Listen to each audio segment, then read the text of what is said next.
chronique à travers Rewmi FM, la 97.5 à Dakar et environ, tous les lundis avec El Hadji Amadou Fall. À toutes les époques de l'histoire, il y a eu des migrations giratoires, et ce, dans toutes les directions. Mais ce qui se passe aujourd'hui avec notre jeunesse africaine semble dépasser les normes. Qu'est-ce qui explique cette bouleversante situation? À dire vrai, le mythe de l'homme blanc démiurge, omnipotent, omniscient, alors que nous autres nègres sont tarés, congénitalement incapables du moindre progrès et programmés pour échouer dans toutes nos entreprises. Ce mythe-là est encore bien vivace et stressant. Le blanc, être supérieur pour la plupart des Africains, détenteur du savoir scientifique, des armes miraculeuses qui transforment tout selon son bon vouloir, ce mythe est palpable dans beaucoup de consciences africaines. Et pendant qu'on y est, que signifie dans notre hymne national sénégalais, symbole identitaire de notre peuple, ces strophes qui disent « Le lion rouge a rugi, le dompteur de la brousse, d'un bond s'est élancé, dissipant les ténèbres, soleil sur nos terreurs ». Alors, des questions méritent d'être posées. Qui est ce lion rouge?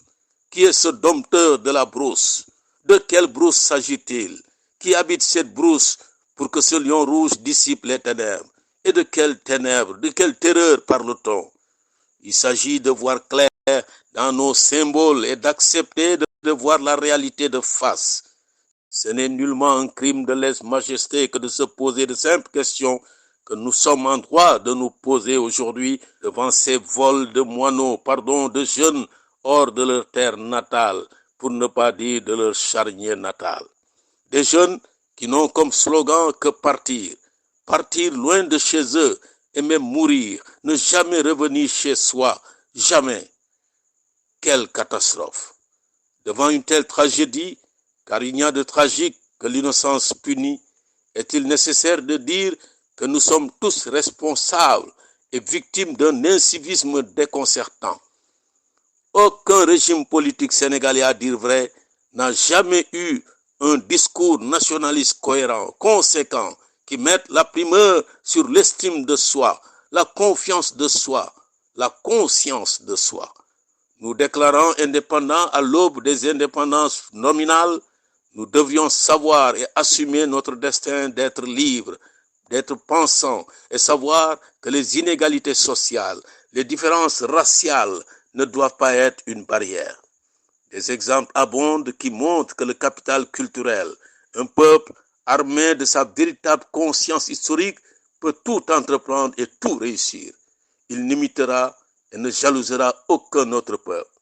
Or, tous nos gouvernements, à tort ou à raison, ont failli à cette noble mission historique de reconstruction d'une nouvelle mémoire qui aurait poussé notre peuple, et en particulier notre jeunesse, à se distancier d'un complexe historique et culturel. Celui-ci, ce complexe étant le plus grave des facteurs bloquant la marche de notre peuple. Il est celui qui infériorise l'être dans sa propre conscience, entravant tous ses efforts de création et de sublimation de son être, et en fait un obligé, un dunguru de son maître, voire de son mythe. Ceci expliquant cela, la croyance populaire enseigne que nous sommes, nous, Africains, des sous-doués. Une très grande partie de notre peuple, dont des hommes politiques, la frange la plus touchée, la plus vulnérable par ce complexe, des hommes d'affaires, des administrateurs, des élèves et étudiants, des enseignants, des chercheurs, des artistes, des sportifs, sont tous gagnés par cette vermine du complexe culturel. Dans ces conditions, il ne faut nullement s'étonner de cette désertion nationale chaque fois que l'occasion est donnée à ces catégories. Cessons de rêver et de bavarder et construisons notre conscience culturelle. Il est grandement temps. Il faut avancer, avançons sans fioriture, car l'avenir du monde est ouvert pour les peuples armés de leur conscience historique.